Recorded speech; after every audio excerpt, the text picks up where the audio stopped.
Salah satu hal yang banyak banget trader-trader itu bingung adalah kapan sih mereka harus mulai takut ketika mereka memulai trading, atau misalnya dalam perjalanan mereka trading ada titik di mana mereka merasa oh ini mungkin momentumnya saya nggak boleh terlalu ambisius terhadap tradingnya. Walaupun sebenarnya kalau di forex itu kan dua arah ya, jadi kalian bisa hajar buat buy, kalian pun juga bisa hajar buat sell. Tapi pertanyaan saya adalah kapan? Nah, ini saya akan jelaskan ke kalian mengenai krisis utang Amerika Serikat. Jadi ini sebuah artikel yang sudah saya publish di website mulaistriptrading.id. Saya akan jelaskan krisis utang di Amerika Serikat ya. Jadi setiap beberapa tahun dunia keuangan itu akan dibuat panik sama salah satu topik, yaitu krisis utang Amerika Serikat. Itu paling sering banget. Coba kalian baca-baca beberapa momen sebelum-sebelumnya. Ketika Joe Biden pun juga sama, ketika di masa Donald Trump pun juga sama ya. Di mana isu ini muncul ketika pemerintah Amerika Serikat itu sudah mulai mendekati atau melampaui batas pinjaman yang dikenal sebagai debt ceiling, yaitu batas maksimal yang diizinkan oleh Kongres untuk meminjam uang guna membiayai pengeluaran negara. Nah, ketika batas ini tercapai dan belum ada kesepakatan politik untuk menaikkannya, Amerika Serikat itu berpotensi gagal bayar. Ya, efeknya apa ya? Tentu bisa mengguncang pasar secara global. Kenapa sih bisa mengkhawatirkan? Jadi ada 3 reason utamanya. Pertama, kepercayaan terhadap US dollar bisa menurun. Kedua, pasar saham dan obligasi global bergejolak. Ketiga, trader akan mulai mencari aset-aset aman seperti emas atau mungkin mata uang lainnya. Contoh, Swiss franc, yen Jepang itu bisa menjadi pilihan. Nah, pertanyaannya adalah apa dampaknya dari krisis utang ini ke forex atau emas? Nah, kalau misalnya kita ngomongin dampaknya ke forex dulu, ini akan berdampak sangat signifikan kepada USD-nya, karena USD akan menciptakan sebuah ketidakpastian.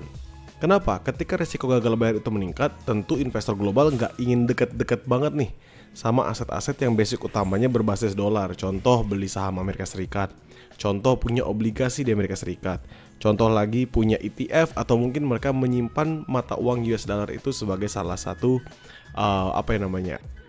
cash asetnya mereka. Nah, akibatnya apa? Mata uang lainnya potensial mengalami penguatan. Euro terhadap dolar, GBP terhadap dolar, ataupun misalnya USD terhadap JPY bisa mengalami pelemahan.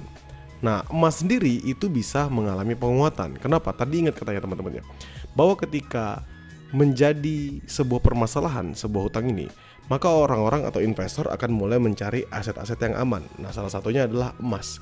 Ya, pada Juni 2023, saat Amerika Serikat hampir default atau hampir gagal bayar, harga emas sempat naik lebih dari 5% dalam 2 pekan karena kekhawatiran global meningkat. Nah, ini analogi sederhananya krisis utang sama seperti kartu kredit negaranya penuh. Kenapa? Ya karena mereka jadi nggak bisa bayar gaji, nggak bisa bayar utang, proyek infrastruktur, dan lain sebagainya. Kalau debt ceiling-nya tidak disetujui sama Kongres untuk ditingkatkan. Nah, sebagai seorang trader, ini mungkin ya kalau misalnya kalian tradingnya basicnya secara teknikal, ya mungkin kalian makannya buy sell aja, melihat pembentukan yang terjadi di dalam market. Tapi kalau misalnya kalian juga sebagai seorang trader fundamental atau kalian adalah seorang ekonom, tentu kalian akan menjadikan ini sebagai salah satu acuan. Kenapa? Ya, kalian bisa melihat atau memantau jadwal rapat Kongres Amerika Serikat ketika mulai membahas mengenai debt ceiling. Kenapa? Apakah nanti akan ditingkatkan? Bagaimana kondisi perekonomian Amerika Serikat, bagaimana kondisi utang-utang Amerika Serikat, dan lain sebagainya. Lalu kalian bisa menggunakan kalender ekonomi dan juga memperhatikan komentar-komentar pejabat, baik itu dari pejabat Kongres di Amerika Serikat, jadi congressman atau congresswoman, atau dari Federal Reserve.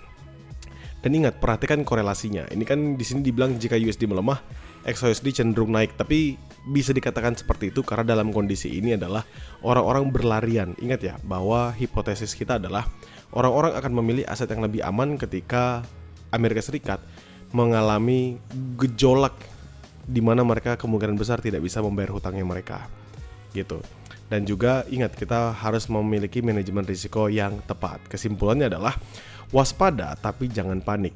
Nah, krisis utang Amerika Serikat ini sebuah risiko nyata yang setiap waktunya itu menjadi salah satu isu hangat. Kalian bisa search lah di internet.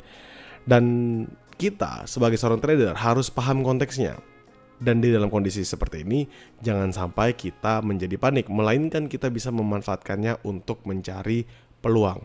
Dengan pemahaman yang tepat, trader bisa menavigasi ketidakpastian dengan percaya diri dan mengambil keputusan yang rasional saat pasar berguncang. Jadi ini adalah salah satu aspek penting yang bisa kita pahami, yang bisa kita pelajari, dan bisa kita ketahui untuk kepentingan trader atau kepentingan trading kita ke depannya.